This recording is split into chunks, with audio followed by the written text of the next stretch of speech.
Hi everyone, you're listening to the Virology podcast, uncensored and completely unedited discussions about life and everything in it. We hope you enjoy the show. Hello. Sorry, I just realised at the last time I haven't got my watch on, so I've got to do the awful thing again of having a phone on so I can see it. So I'm not ignoring you. If the clock's there, I just want to make sure we get you out okay. Right, so there you go. Nessa, how are you? I'm very good, thanks. Great to be here. From Norfolk? Oh, yes. How long does it take you to get to Norfolk Drive? About 4 hours. No, is it that long? Yeah. Excuse me. It's that's the joy of Norfolk. It's really inconvenient. More than 2 hours. Is it because it's a slow drive or is it distance? It's the distance, and I live right on the coast in Norfolk. Right, so it's that extra bit. It's the extra bit, which means nobody really goes there unless they really want to. Right. Which is great. Yeah, when I go to Devon, it feels like the way the world should be. Absolutely. There's less traffic, people talk slower, everything. Yeah, but I grew up in South London, and living in rural Norfolk now is lovely. I'd have killed myself if I'd grown up. Yeah, it's enough to feel like a holiday. Do you know, it's that different enough. No, it's lovely. Right, so genetics. Okay. Right, so what you oh God, your PhD's in virology? Oh yeah, I mean, is that from Edinburgh? I did a PhD in virology from Edinburgh, but then I worked in neuromuscular disorders and then vascular disorders and then drug discovery. I'm one of those scientists who just flits about a lot, doing whatever's fun at the time. Right, yeah. How did you get into that? Into the PhD and whatnot? I was just always really into science. I was a very geeky kid. There's no family history of it or anything like that. I went briefly to veterinary college to become a vet and discovered I was really, really crap at it, and it was the most boring course in the world, and I'm allergic to animals and hay. Right. So I left that. Hay, yeah. And then I became a forensic scientist and studied at the same time. Did an immunology degree. And you never went into criminal forensics? Did that ever pop its head up? Yeah, I did it for about 5 years. Oh, okay. But at the end of that, I thought what I'm really now into is the basic science. So went and did a PhD. But it was fun being a forensic scientist. What was the PhD in? So my PhD is in virology. My degree was in immunology. So I worked on a virus that infects sheep and was related to HIV. So it was at the time when there was lots and lots of research into HIV. And I just quite fancied the PhD. Had a really good time. And then just carried on doing stuff that was completely unrelated to my PhD for the rest of my life. Right. So you obviously authored a few books. Yeah. Actually, I should say thank you to Andrew Loney, who put us in touch, who we've just interviewed. He's doing this podcast. Oh, he said, you're very smart. I said, yes, he is. And that's him saying that. You've got a few books out. The Epigenetics. What is epigenetics to genetics? Right. Okay. So genetics is your DNA code, and your DNA code really doesn't change, which is kind of odd because if your DNA code doesn't change, how can you have like different cell types in your body if they're all using the same DNA script? Yeah. And the answer is this thing called epigenetics. Right. They're modifications to DNA that change the way DNA is used. Right. So they're kind of like Post-it notes on a script of life. Right, okay, yeah. So, and it used to be a quite disreputable field. Yeah. Proper geneticists didn't really like epigeneticists. Yeah. And that's what I worked on for a long time in the drug discovery industry. So I wrote a book about it. Yeah, so how many books have you got now? Like 5? I've got 3, honestly. Maybe Andrew tells you I should have written 5 by now. You said you're supposed to be meeting up with him. Have you got another book coming out? Or is this just I'm general planning meeting? Another book. I don't know why I'm meeting Andrew. He just said we should meet, which always really worries you when your agent says we should meet. Yeah. It's good or bad. Yeah, absolutely. And I'm not quite sure which. So, yeah, I'll give him a call. So epigenetics. So, as I said to Andrew, why I had you on, I'm fussy about how people communicate, and a lot of people are really bad at it. Yes. I think it's modern things. Everyone seems to be, it's like, I don't know how to go at things, but I think they've had too much training where everything's look at me, and rather than people are just calm and can explain something, it's like, I keep coming back to this. Somebody said to me years ago, and I've seen it in different industries, it takes a lot of experience to do things simply. Yes. And when I listen to you, I always try to pay people compliments from just what I remember seeing the first time. And you were very nice to listen to in your speeches. I especially did one at the Royal, what was it? Institution. and you speak, then there's a pause, then you think, then you speak, then you pause. You're not going, look at it. And it was so nice because I could absorb the information. I thought, you're a good communicator. Thank you. That's the compliment over. Anyway. Okay. I second that. I was online last night watching, because I only knew I was doing this interview yesterday. Okay. So I was looking at all your videos and everything you've done, and I've never understood so much as I did from watching you. I'm loving you too. Yeah. I'm loving you. I thought it was brilliant. The explanation that you gave with the marshmallows and the jelly tots, I thought was, why doesn't everyone do that? Yeah. I was so pleased with that, and I've used it so many times. The only time it went down really badly was at a conference that was for dentists. Oh no! Who for some reason didn't like something based on marshmallows and jelly tots. Strangely enough. Yeah, Don't absolutely. promote this. Didn't think that one. Yeah, change that. Nothing that gets stuck in the teeth. Change the analogy. Jelly. Oh well, no, it's probably not. Yeah. I was annoyed about one thing. Go on, tell me. When I thought the book had closed on one part of science and you've opened it up again, when you brought up the giraffe with the long neck, and I thought, right, I was laughing at somebody trying to explain to them years ago that when a giraffe, it's because one's born and it has a long neck. Yeah. Then you kicked that apart. I thought, oh, don't, because I'm going to get a text any minute saying it's not that. Now, we're going to get to that. I don't want to jump ahead. Okay. But yeah, there was a lot of things I learned. So we're a personal social development company. And when you, part of your, I think it was the Royal Institute, you were talking about things being handed down to the next. Oh, hang on. Look, to be honest, Kerem's holding up a mic. Yeah. Oh, there you go. So have we still got the mic working? That's mic. Yeah, you can talk, Kerem. Press it, say hello. We've got a new microphone to help the... Oh, there we go. Okay, thank you very much, Kerem. There you go. That's Kerem. So it's because people panic and they think they can't talk. I think it's fine, talk. Don't worry about it. Right, so... yeah, you spoke about, I hadn't realised, things being handed down and things like that. And one of them was about, I think it was rats or mice, and it was about serotonin from things that aren't cared for. Oh, yeah. That, and I thought, oh, how interesting that is it licked? How do they pronounce it? Yeah, so this is a study of a really interesting phenomenon. Right, so we all know the data showing that if kids have very abusive or neglectful childhoods, they're at much higher risk than the general population of mental health disorders. Yeah. And we have no way of investigating the basis of that. So people did this work in rats, where baby rats were either loved by their mothers or not. And basically that's shown by whether the mothers lick them and groom them a lot. Right. And if they get loved a lot when they're baby rats, if you frighten them, try and frighten them when they're adults, they're really chilled out. They're really chilled out. If they're not loved very much when they're baby rats and you give them a frightening stimulus when they're adults, they go completely bananas. They're really, really frightened. And it's because they're at very high stress levels all the time. And it answers that question of, or it starts to answer the question of, why is it that early childhood experiences can still be adversely affecting somebody 40, 50, 60 years later? And we think it's all to do with what the levels of neurotransmitters are in the brain, and that those are controlled by epigenetic modifications to their DNA. So epigenetics is a really fun field because it starts giving us new ways of thinking about really puzzling conditions. The only problem with epigenetics is that you could probably come up with an epigenetic hypothesis for almost anything. Doesn't mean you could ever test it in a meaningful way, and doesn't mean that you're right. And this is leading to problems because there's this old joke in the field. You must remember, as scientists, we have a very low level barrier for what constitutes a joke in our field. Right. But the joke is, if you're ever asked anything at a conference and you don't know the answer, just say it's epigenetic. Right, okay. Because you can explain anything. It's like saying quantum. Right. Exactly. Yeah. Exactly. Bung quantum in front of something. It's definitely good. We should have quantum epigenetics and we would be able to answer every question in the world just by saying that. Yeah, so the thing is, you are, because you were going into, oh God, the thing about, again, is it mice or rats, or is it both? Doesn't really matter. Depends on the I can't remember which one it was. Yeah. I don't want to lump all rodents in the future in case they get the right to vote. But typically, if you're a rodent, you're having a terrible time at the hands of epigeneticists anyway. So don't. And you was talking about that was really interesting about the giving birth. Being a small one and a large one being put in a cage. I love this one. And this one's sperm. Great. And this is science. This is a science podcast. This is great. And I had to rewind and listen and go, right, did I hear what you were saying? Do you want me to explain go for it. That one was awesome.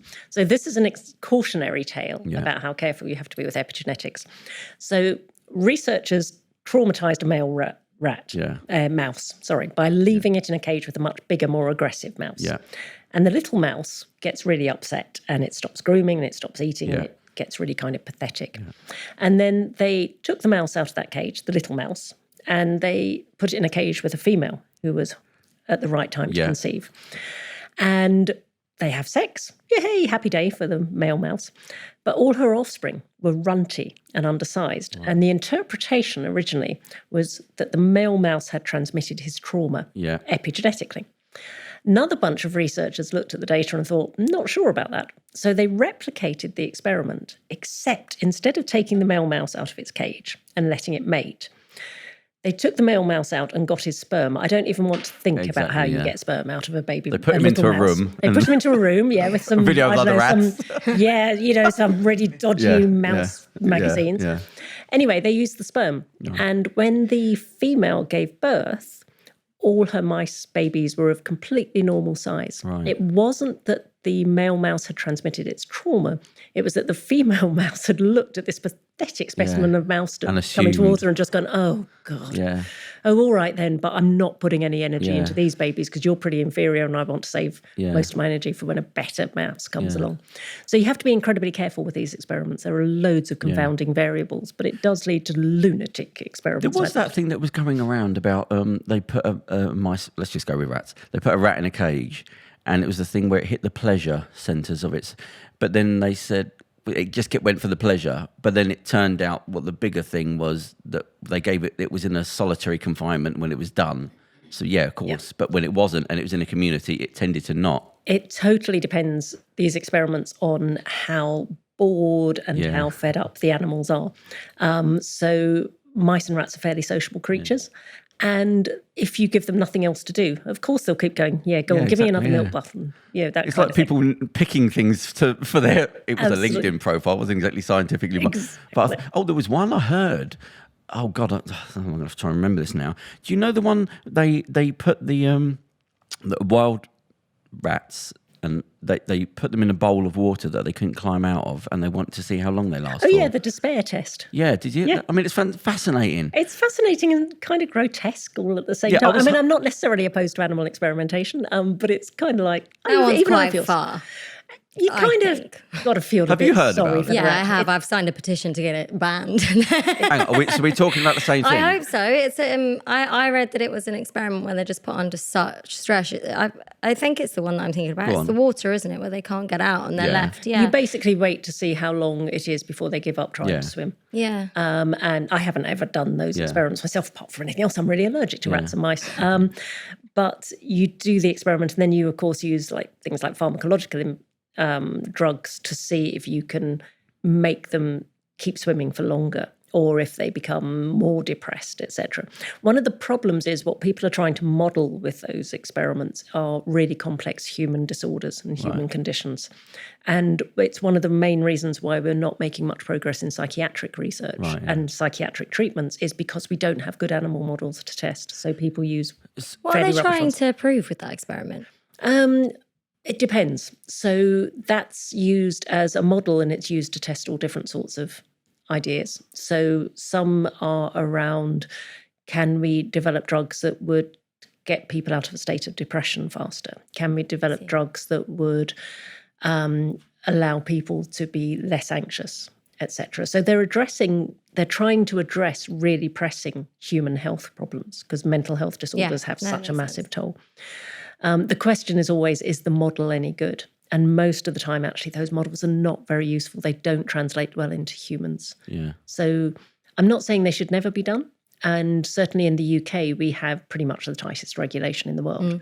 So animal experiments in the UK are done to a much higher standard and have much more oversight than almost anywhere else.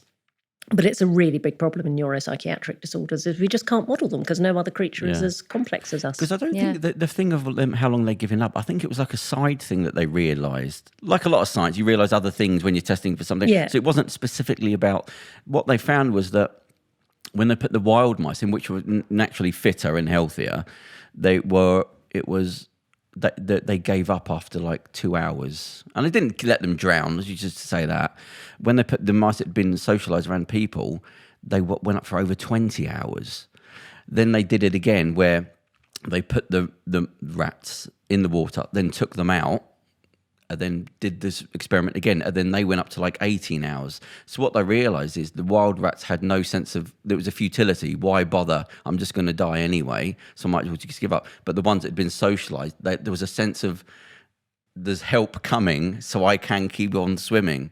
And I thought there's something about futility there with like, there's a sense of, in human terms, if you know something gets better, you try a lot more than you think you can. Yeah, I mean, it's probably one of the reasons people do manage to survive in extreme circumstances. Yeah, exactly, because you think there's something. You think there is still hope, and hope is what keeps us going as a species. Yeah, so that's what I took from it. I thought, oh, well, that's quite interesting that they then did the thing again of taking the rats out, then doing it again, and the rats thought, well, there might be somebody to help me, so I will go for a lot longer. But it was a disparity between the 2 hours of a wild rat thinking, well, no help comes, and 20 plus hours for another, I think. The trouble is, what you have real difficulty distinguishing there is why? Is it because the rats that have the animals that have been around Don't humans were expecting someone to be rescued, or is it because they're genetically very different? Yeah, exactly. Yeah. Yeah, Well, that's what I say. It was a side. nightmare. It was what a lot of sort of amateurish people do. They pull the bits out that they want and they write an article. But I thought, well, it is anamorphizing. But I thought, well, it's sort of that works. It's sort of it's a side thing, but when I read Arnold Schwarzenegger's biography, when he became president of like the fitness club in America, and they did like the workout on the lawn in the US for the first time, and he was a big thing of, well, how to get people out of poverty, because that was him, and you give them sports, and that's a big way out. And then he implemented nationally all this money to be involved with sporting things. We pay the teachers to teach after. Then he implemented all this stuff, but it didn't work, and he didn't know why. Because he's thinking, well, I'm from a poor background, I had sports, it allowed me an opportunity to get out. And then he went back, and he says this in his book, and he spoke to people, and what he realised is that even though he'd grown up poor, he still had family around him. And he hadn't realised that these people, you could show them a way out, but if you've never seen anybody achieve anything, then you have that futility of, why would I bother? Because it doesn't actually get better for me. It's not just presenting the thing, it's how you look at the world, which brings us back to the rats. If you think there's a point to doing this, it gets you out of it. Holly, you've got your fight with Holly Donovan, the podcast. Kerem's just been doing some filming, fighting, boxing. Sports and genetics and genetic modifications. Okay. Now, because there was always that grey area, are we allowed to study, what can we do we're not allowed to do anything to genetic... So until very recently, we had virtually no way of altering the genome of humans anyway. Right. I mean, there was no meaningful way. Right. But that has kind of changed now with this technology called CRISPR. Yeah. Which is an amazing gene editing technology. And in theory, we could now change the human genome. And it's certainly starting to happen for certain diseases. So we're seeing amazing outcomes in sickle cell disease using gene editing approaches. And of course, what people are now thinking are things like, well, what happens if we start using this in sports? Would it be like genetic doping? Yeah. And it is a theoretical risk. I think it's probably quite a long way off. And most athletes, yes, they have an amazing genetic advantage, almost inevitably. But that will not necessarily be just one gene that gives them a huge advantage. I mean, the only situation I could imagine where that might happen would be in something like weightlifting, where if you have one of these mutations where you build muscle, you just don't stop building muscle. And in theory, at some point in the future, you could introduce that to people. You still wouldn't necessarily get Olympic weightlifters. What you might get is very, very muscly couch potatoes. Because I was going to say, it's a whole makeup, isn't it? Yeah, it's the drive within yourself. It's more mind over matter. It's the family background. It's lung capacity, muscle, muscle fibers.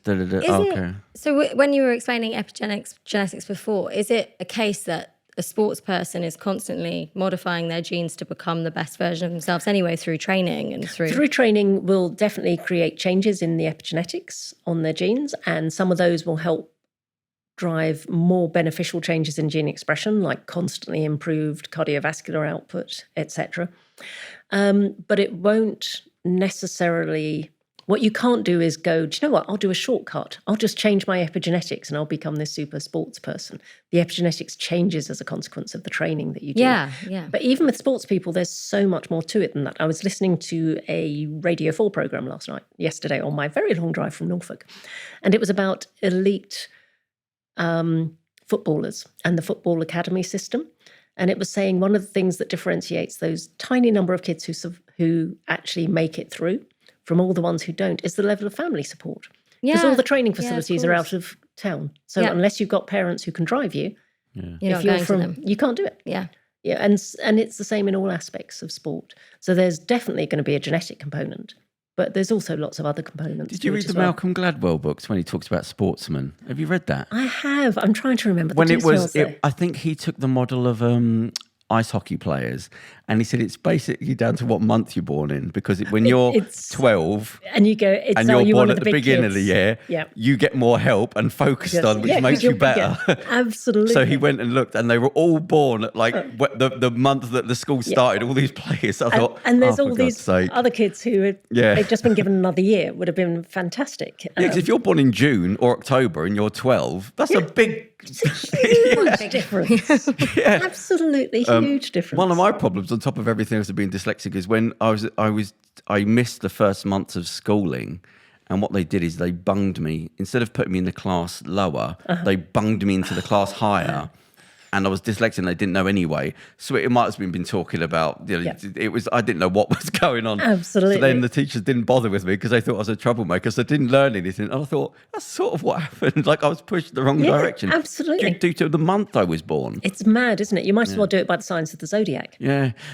But when you know that, like that's a big thing. You go, there could be up to like 11 months before children... Yeah.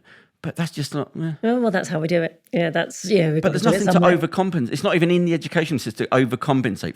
Remember that child's 11 months older. And when you think of that at the ages of 4 and 5, that's a huge difference. It's a massive difference. I homeschool enormous. kids and I have exactly the same thing. And they're both born in October, so they're really lucky. Yeah. You know, they're basically... It's essentially a whole year ahead of anyone else that I teach. It's totally unfair. Yeah. And you see them pick it up. Yeah. Yeah, it's bonkers. So I remember the big talk about genetic. What can we study and what we're not allowed to study? Because I remember years ago, people said, was it an article I was reading? And they said, you might want to keep an eye on China as sportsmen in about 15 years. If they suddenly start, because you're not supposed to do anything, but in about 15 years, if they're suddenly bigger. And so where are we now with that? I think we're still at the stage in sports where if you want elite sports people, your best bet is to invest really heavily in training or have a really good undetectable drugs program. In terms of laws, what was the thing where we were saying you can't study on people, you can manipulate? You can, anything that's a medical intervention, which is what gene editing would be, for example, really, really strict regulation all around it. And so there's no way you can do it legally. Right, you can't start doing experiments without oversight. I mean, I say that, but then somebody in China did. Yeah. It caused a huge furore. Yeah. But I think with things like athletic prowess, it's very, very difficult to see how you would use something like gene editing to create, say, a better 400 meters runner. Yeah. Because there are too many factors that influence that person. You'd have to do everything in unison. You'd have to do everything. And it will be more than one genetic factor as well. But in terms of studying and learning... You can study. Okay, so science can... You can study, I mean, excuse me. So we can study things like what is the genetic makeup of people who tend to be elite athletes? Are there things that are in common between certain types of... If you look at really successful athletes in any one particular field. So we can study that, and we can also study things like what's their oxygen capacity, all that sort of thing. So we can study all of that. Okay. There's nothing wrong with doing that. You can't start doing things like taking brain biopsies because that's really quite naughty. We need our brain. But there's no reason why you can't study it. You have to be very, very careful though of things like confounding variables. So you have to be very careful that you can easily imagine a situation where you would say, the really best endurance runners, they're really great endurance runners because they all have the following genetic markers. Yeah. But it might be that the really best endurance runners are all coming from, say, East Africa. Yeah. And what you're picking up are markers of people who are from East Africa who just happen to be really good endurance runners because they've been training at altitude. There's fantastic culture of running, etc. So it's really, really difficult. I remember when Mike Tyson was starting it, and I love looking at people that have changed in industry, but what everyone said beforehand. And well, you can't have a boxer, he's 5'10", he's going up against, the balance is off everything. Then he comes along. Usain Bolt was told, you've got everything wrong with your body for running. Everyone knows a short person, shorter legs, musclier legs, more, but that's what. Then he Quick comes out of the along, blocks. short fit, and he just goes. It's just everything we're told. We think we know something. It's the same in science. Everyone goes, no, you're absolutely right. Oh, but it takes a long time for people to go, oh. Instead, we just go, no, that's wrong. That doesn't happen. Everyone knows this. So, what is the sort of world ethics in terms of? Because I'm studying, like, how do you learn the genetic thing? Because you can't study certain things. You can't do the brain. You can't. How are you studying it? So with genetics, because the gene sequence is the same throughout your body, you can just sample from blood or from saliva. Oh, okay, or something right. Like that. So it'll be exactly the same DNA as is in your brain. What it won't be is the same epigenetics. Oh, okay. So one of the problems that happens a lot in epigenetics is that people will analyse the epigenetic signatures, the modifications in a person's blood. Oh, okay. And what I always say to them is, but the condition you're looking at is the brain. And they'll go, well, we can't get to the brain, so we'd use the blood. And I keep going, that's like saying I'm looking for crocodiles up a tree because I have a ladder, not because they live there. It makes no sense. So we have to be, epigenetics is an intrinsically very dynamic system, and it will vary according to the tissue. So it always seems mad to me to be looking at epigenetics in the wrong tissues. And what about stem cells? Where does that fit in? So stem cells are the cells that will regenerate different tissues in your body. Because they do have stem cell injections and things for people. You can do stem cell injections. I'm not sure it's much different from like the 1930s when people had monkey gland injections for rejuvenation. Really? You think it's a lot of... there's a huge rip-off industry in stem cell tourism where it's, come here. I know a lot of mixed martial artists are getting them to rebuild, and you think it's... No, I think at this stage it's complete nonsense. Absolute ball glands in a Roman talk. I'm sure in the future we will see certain things being used for stem cells. And they will be useful. But I think you also have to bear in mind one of the problems with stem cells is that stem cells are really good at dividing. Stem cells are really good at changing, which is exactly what cancer cells do. I'd be slightly reluctant to have somebody going, would you like loads of stem cells? It's like, no, thanks. No, I don't think I would. Thank you very much. Move along. And what about and I'm throwing silly stuff that I've just heard of, the thing of like when you're born, taking something out of the placenta that might be able to help you later. Is that a thing? Yeah, and there's more commonly what they take is from the umbilical. Oh, that was what sorry, that's all. And there have been cases where that has proved really useful. Where, say, a child has develops a blood cancer, and you need to have unaffected blood cells to put back in to repopulate their bone marrow. So you take a sample and grow that. Yeah. And that's legal? That is legal if it's done appropriately, if all the right safety guidelines are in place, if all the right storage conditions are in place, so you're not just getting somebody else's blood cells. So it can be done. And some people talk about we should be banking umbilical blood from absolutely everybody. Me, I'm not completely convinced that's the best use of finances. How would you like to see epigenetics used? Because it's so ethically messy. It's a bad way of putting it. How very dare you? My favourite topic. Well, like you just said, should that not be a good idea? That sounds amazing. So the umbilical stuff could be really good, but what you have to think about, certainly in a health system like ours, is it's the best use of funding. Oh, right. So, epigenetics, what it's being used for really, really well is giving us new ways to treat cancer, for example. Lots of cancers, they've gone epigenetically haywire. Epigenetics is giving us new ways of thinking about ways we could treat disease, which is sort of like, instead of curing them, just pushing cells into a slightly new direction so that they behave as they should rather than in disordered ways. It's proving more difficult than we expected, which might mean some of our ideas are wrong. That happens. And I think seeing it used in that way is really interesting. We have to be really, really careful, though, that what we do is what we do, what we don't do. I don't know, I'm going to phrase that again. We have to be really careful that we don't start going, let's have a really fancy high-tech epigenetic approach to everything. Because I quite often get into situations where people go, what are the best foods for me to eat epigenetically? And I say, lots of fruit and vegetables and not too much meat. And they go, oh, what else could I do to be epigenetically healthy, which is a meaningless phrase. And I say things like, don't smoke. Do some exercise. Can I say that was genuinely one of the questions I had in my head? There you go. Epigenetics might tell us why it's a good idea to eat lots of fruit and veg, but it won't alter the health advice. We won't suddenly get an epigenetic pill that means we never need to look at banana again. It's all the basic health advice is the main thing we need to follow, and not worry too much about, oh my God, what's happened to my epigenetics now I've had a tangerine. Right, Do you... Like if you're an actor or you're a director and you watch other films, you judge everything. So as knowing what you know, do you sort of, if you like see something going on, do you sort of go, well, no, I know what that does, and no, I better not do because I know what that does? I do a bit, but much more importantly to me is that being a scientist gives you an endless opportunity to shout things at the telly. Right, yeah. Mm-hmm. When stuff is wrong. And even my wife now, who isn't a scientist, when a particular shampoo advert comes on, shouts, beta-hydroxy what? Yeah, this is what I'm meaning. Yeah. Well, I heard nitrates in food is horrendous, like bacon. They're not good for you. It's just another little bad thing. It's another So what are the thing. things that you get annoyed about, or not? What's the things that you avoid or get annoyed at people getting them wrong that you know are damaging or...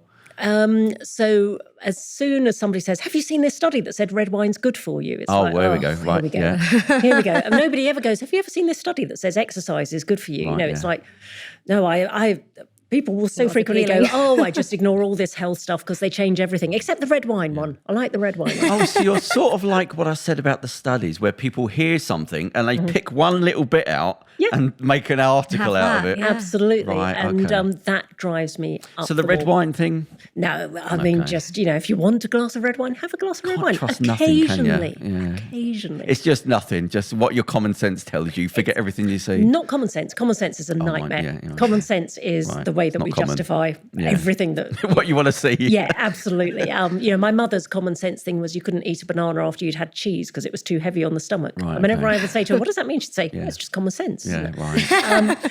Basically, I would always go for the stuff that epidemiology shows us. I would always go for the stuff that health outcomes show us, which is, fruit and veg, don't smoke, exercise, and ideally don't bring children up in grinding poverty where their parents are massively stressed, because that's not good for anybody. Yeah. And actually, do I care whether that's epigenetic or whether it's some other mechanism? I really don't. I'm a terribly bad geek. But there's nothing that you genuinely go, stay away from that.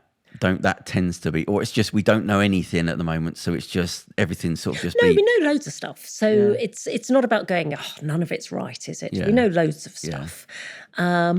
Is there like something you don't do or use, or something you do use or do drink? There's nothing. It's just there's nothing where I go, this will be the perfect supplement for me. Right. No, I do I'll take the vitamin D and the vegan fish oils, the vegan omega-3. Yeah, okay. Oh, so you do that? I do that. Okay. And I do those. Yeah, there you go. On the other hand, I might just be reassuring myself. The placebo effect's a marvellous thing. Yeah.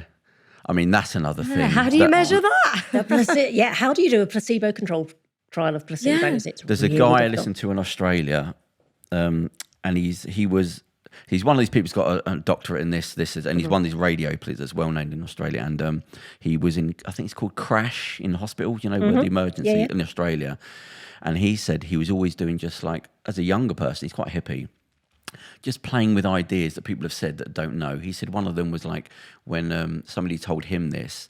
He said he'd have a newborn baby, and he'd have the baby in his hand. He'd just put it with its hand facing, and he said, I was told just drop the baby a couple of inches, just to see if the arms automatically go out, because you should naturally do that, and sometimes they don't, and it might just be a little sign of something. He said it only happened once where he dropped the hand down and the baby didn't move, and he said it was just something to watch out for. It's just a little thing. And once he was talking about placebo, and he said the hairs on his arm went up. He had this big guy came in and he had a massive swelling. And I can't remember the details of it.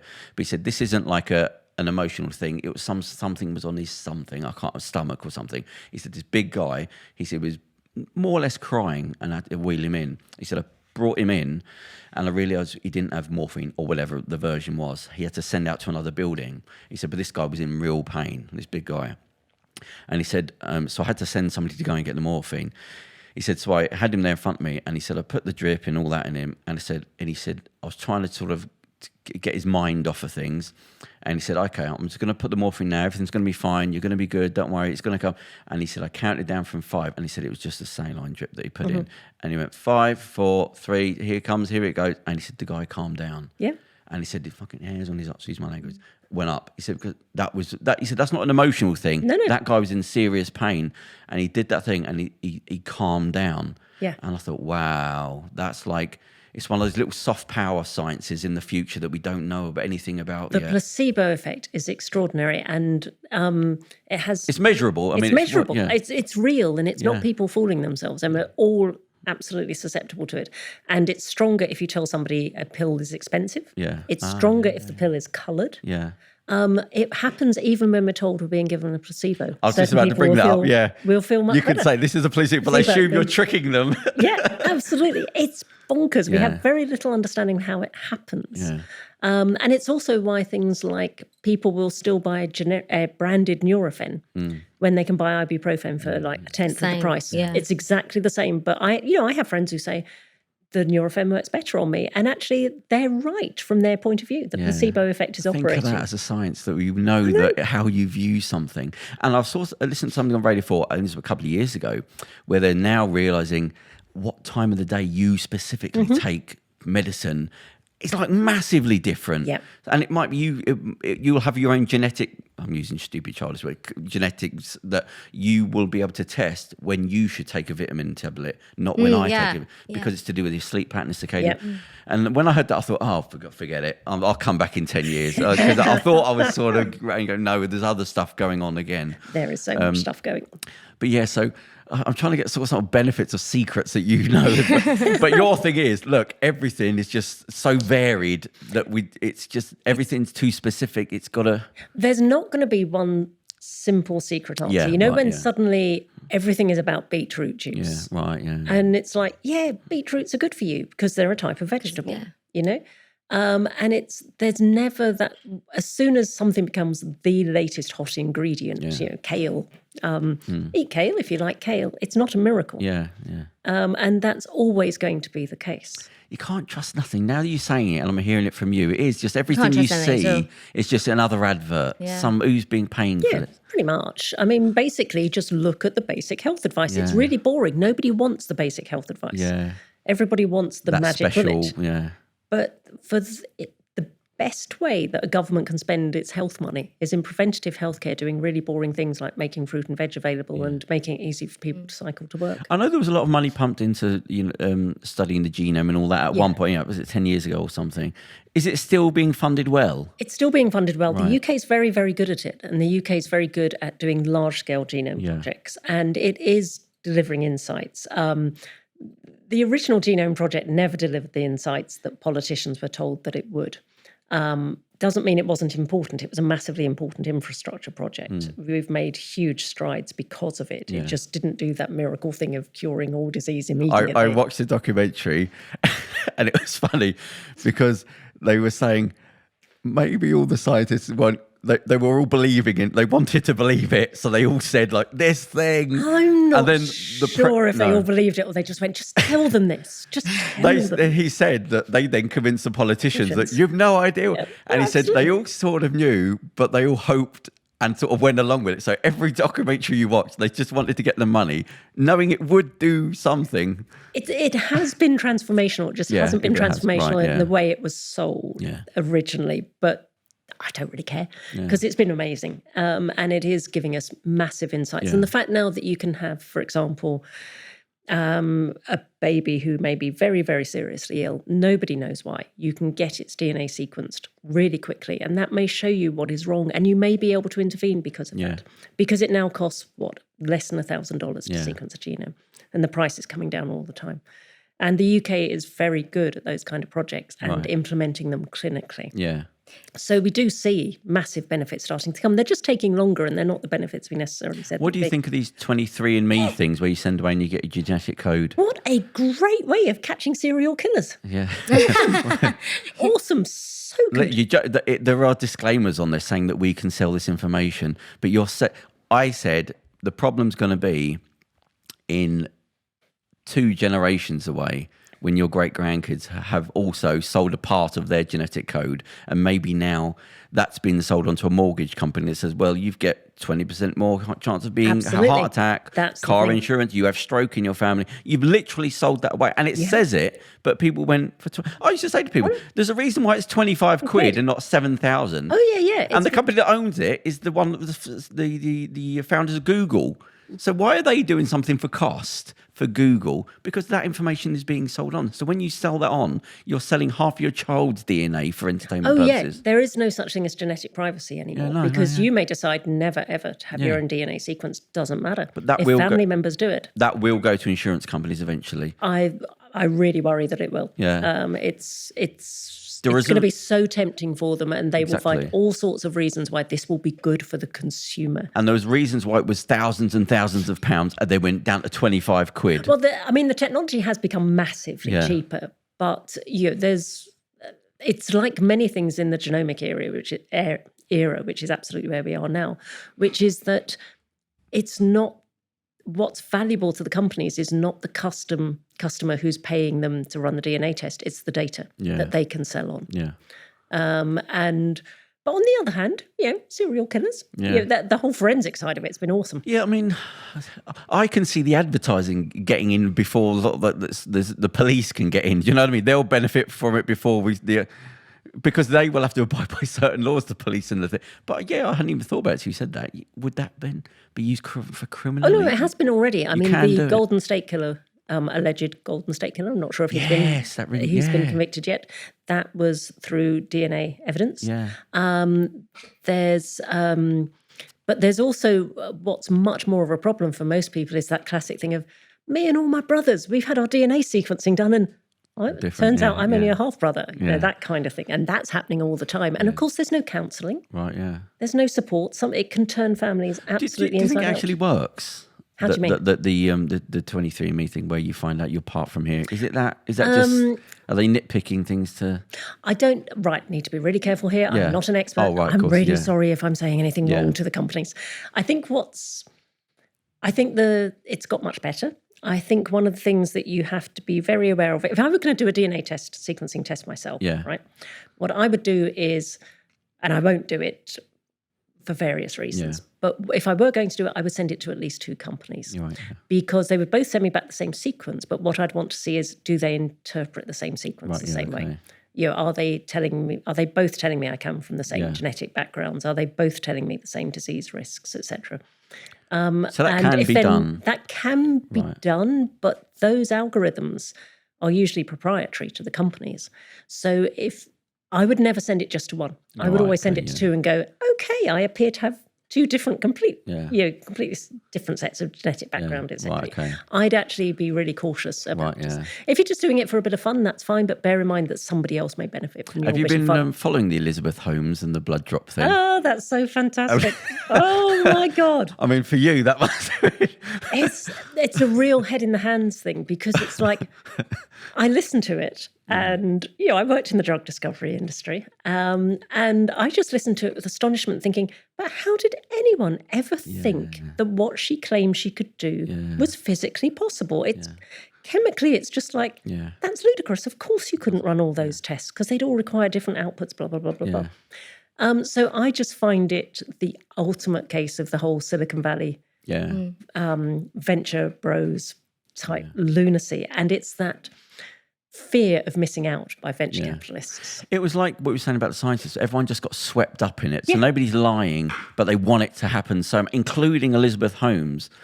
But it's quite remarkable. And it's remarkable that there were no checks and balances, that nobody ever got proper demonstrations of this technology, which is actually why, when you look into it, none of the big pharmaceutical companies, for example, did any deals with her. Or rather with Theranos. Because I think the people in the pharmaceutical companies were very, very sceptical. They must have gone, how could this possibly be the case? What's unfortunate is it means it's now really difficult to get investment in the field of diagnostics. Because I've worked with innovators and they may be coming up with a diagnostic. And when I talk to pharmaceutical companies, the first thing they say is, how many different tests can it do? And as long as I go, just 1 or 2, they're like, okay, come and have a chat.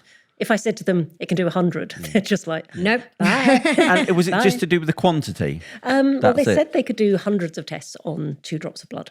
Right. So it's just a you can do those tests. You can do those tests, but there's no way you can do hundreds of different tests on 2 drops of blood. Right. We might get there eventually. There is a basic technology behind it, not Theranos, but this whole field of microfluidics. We may get there, but it's created enormous skepticism in the field, which is a real shame. But it is in terms of the human drama and the gullibility of people who pride themselves on being so clever because they're so rich, I can invest all this money.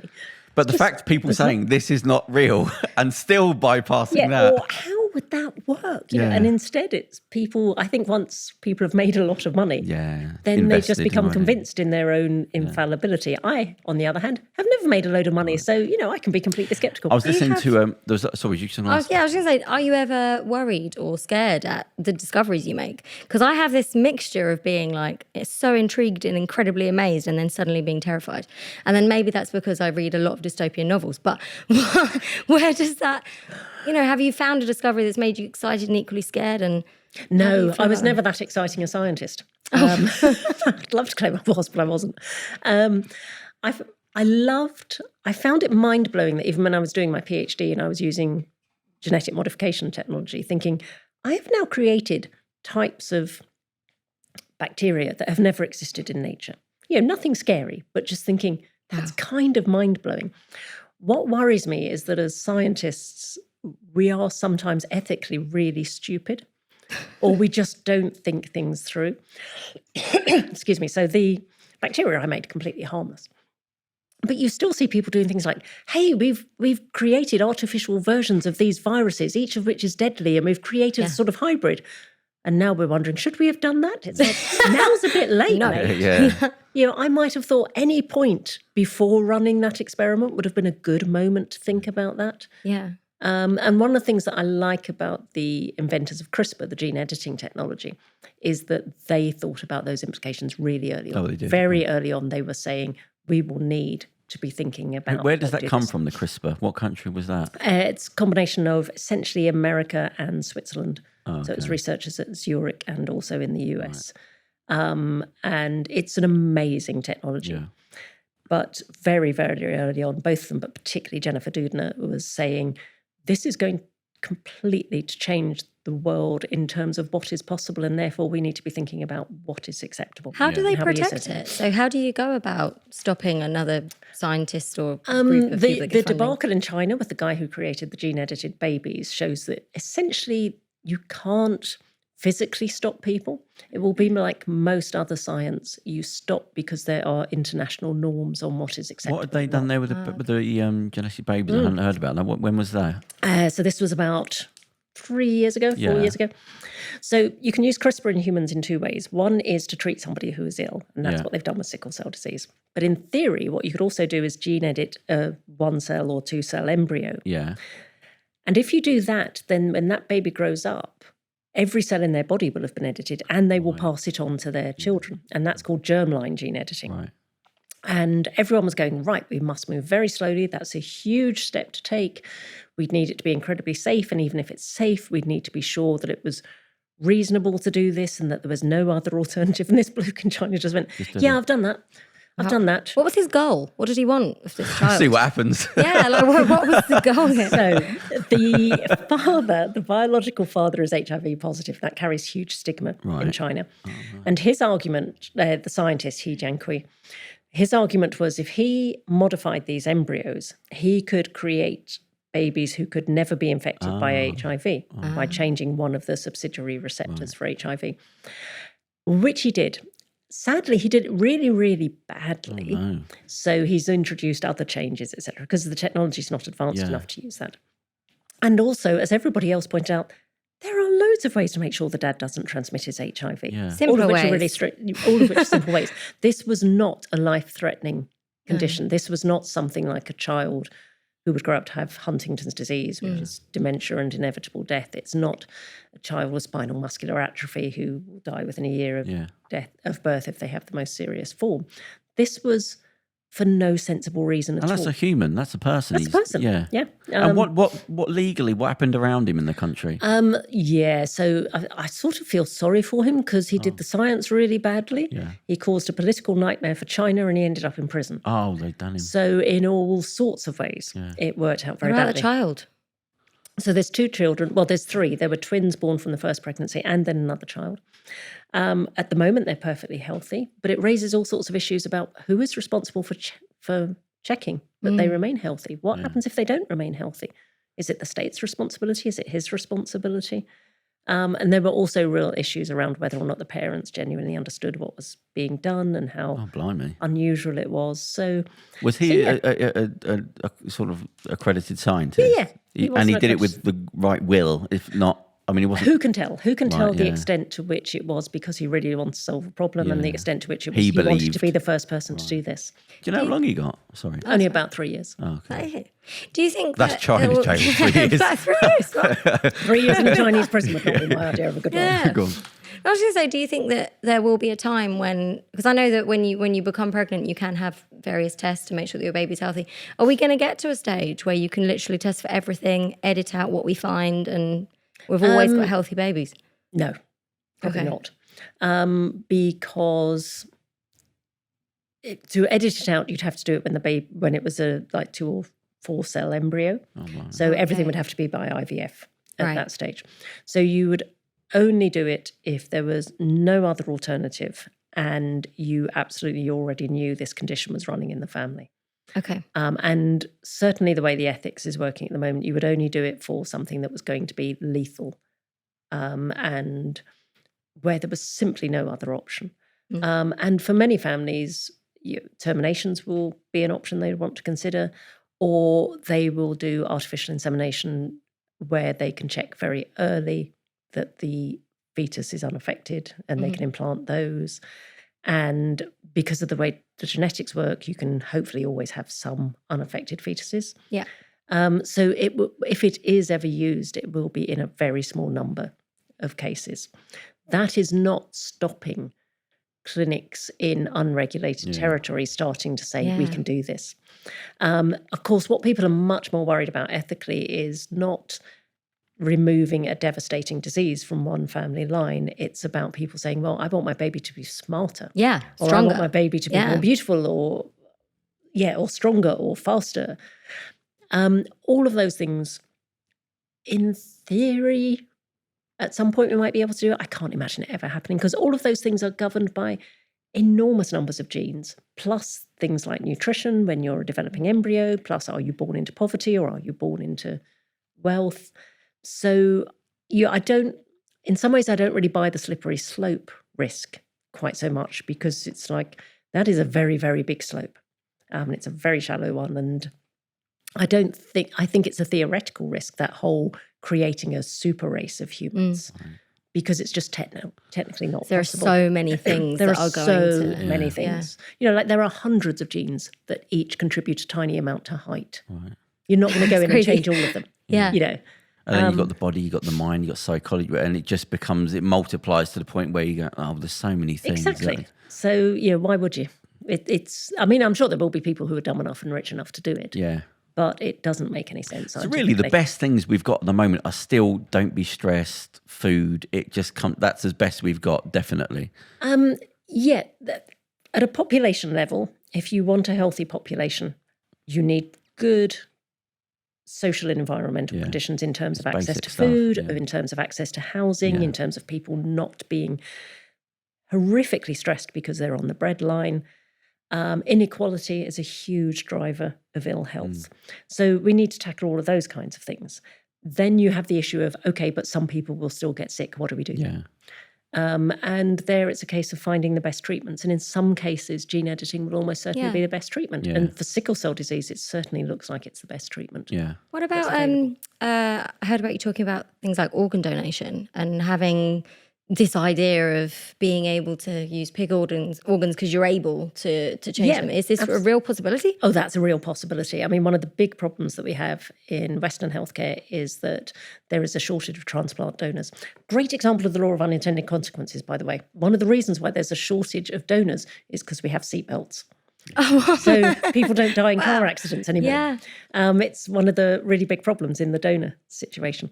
So what people are looking for is, could we have a way where we use organs from animals? Now, at the moment, the human body will reject, say, a pig heart unbelievably quickly. I think Schwarzenegger, when he's had his heart attack, they used a pig valve. We can use pig valves because they don't have any cells on them. So our immune system doesn't notice. Why don't they have cells? I thought everything They're just fibrous tissue. Oh, right, okay. Oh, it's like a joining thing. There's nothing going through it. Okay. No, exactly. They're mechanical things.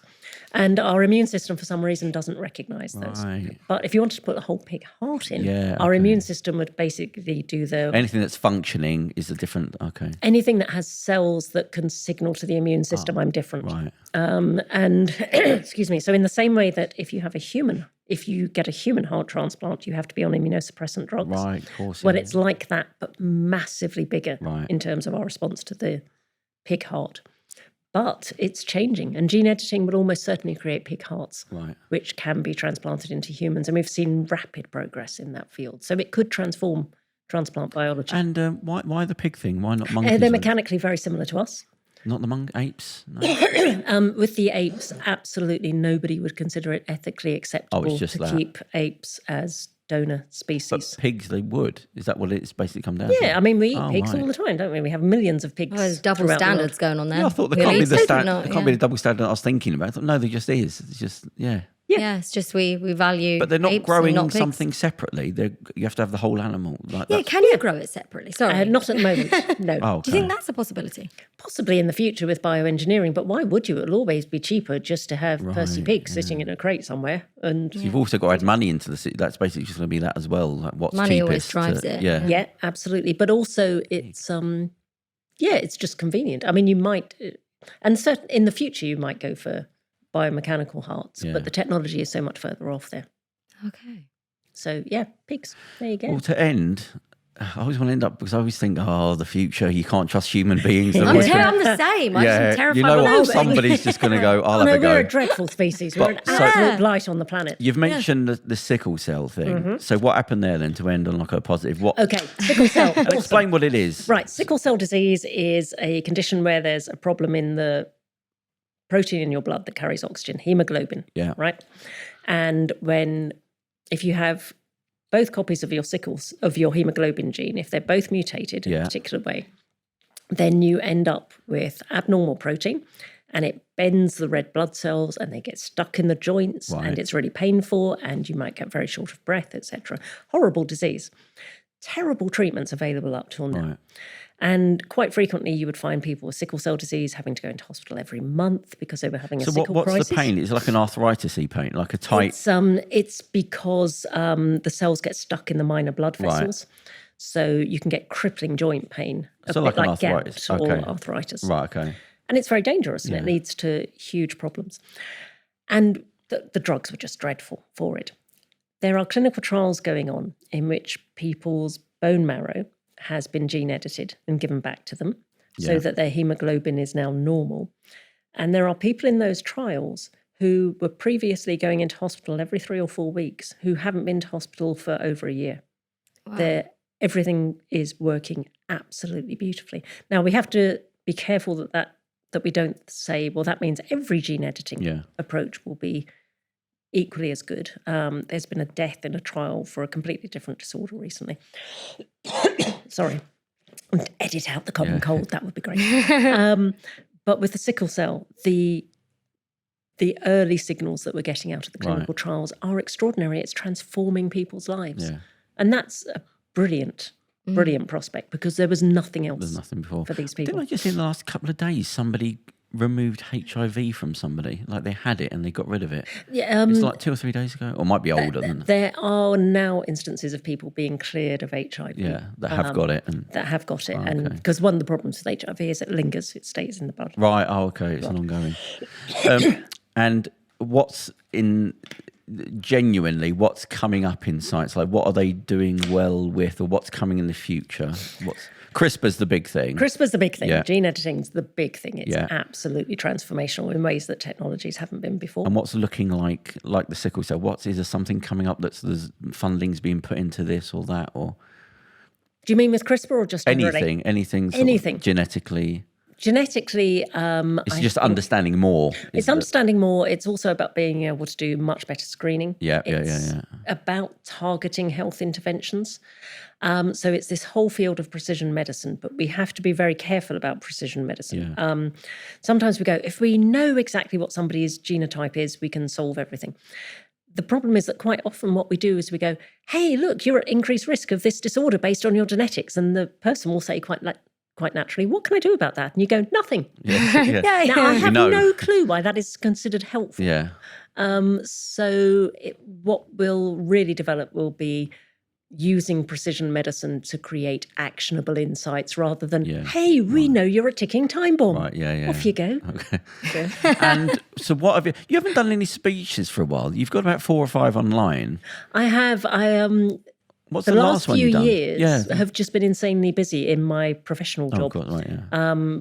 I love writing the books, but they are something I do on the side. Okay. They're the most fun thing that I do. But that whole tiresome thing of having to earn a living. Yeah. That's really annoying, isn't it? Really, really annoying. So what is your job that you do and get up and do? Okay, so I retired about 3 weeks ago. Oh, you've retired? Which is great, so I shall write more books. Yeah. Andrew Lowney, if you're listening, I promise I'm writing more books. What I specialise in is early innovation. So I specialise in when scientists, particularly academic scientists, have done some research and thought, oh, I wonder if we could turn this into something useful. I specialise in supporting them in doing that. So I train people how to do that, but I also work with universities going, okay, that project there, the science is beautiful. Your academic is doing all the wrong experiments for turning it into something that can have benefit. Yeah. Here's the experiments he or she should be doing. Yeah. And by the way, let's go and really test, does anyone really need what they're creating? Right. And is this the right solution? Right. So I specialise in that early innovation of getting stuff out of universities and into something that will make the world a better place. Like a sort of scientist consultant sort of thing. Pretty much. Scientist. Yeah. Yes. I shall have that on a card. Scientist consultant. Maybe a T-shirt. Oh, and so now that you've retired, are you just doing that?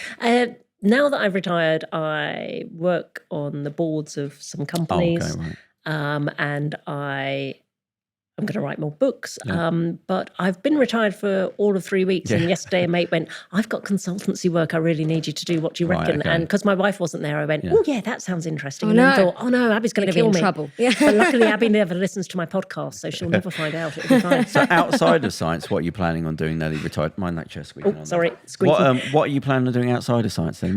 So I'm a big nature geek. Okay. So In terms lots of of that kind of thing, bird watching, bugs, all that kind of thing. We've got an acre of land, so that keeps me pretty busy. Norfolk, and this is Norfolk. It's not in England. It's like London. Yeah, absolutely. And then I just plan to try a whole load of things that I will no doubt do really, really badly, and I'm going to liberate myself from the pressure of feeling I have to do things well. Yeah. I'm just going to have fun, and obviously building the Lego Death Star. Funny. I think we spoke about that. What sort of films and things do you like? What are you into? Do you watch sciencey stuff? No, because it drives me bananas. Surely the original Star Trek series. No, Star Trek Voyager, but that may have more to do with Captain Janeway than anything else. Right. You know, so hard to tell. So, what books do you read? Okay, books. I mainly read factual. Lots and lots of history. History, okay. Yeah, I read very little science because it worries me that every time I open a science book, I'll sit there going, they write so much better than me. Right, yeah. So I don't read very much science. Lots and lots of history. I like detective dramas and detective stories as well, because I've realised with novels, I'm not about the deep and meaningfuls. I'm about the strong narrative drive. Yeah. And let's have a really storming story here. Oh, okay.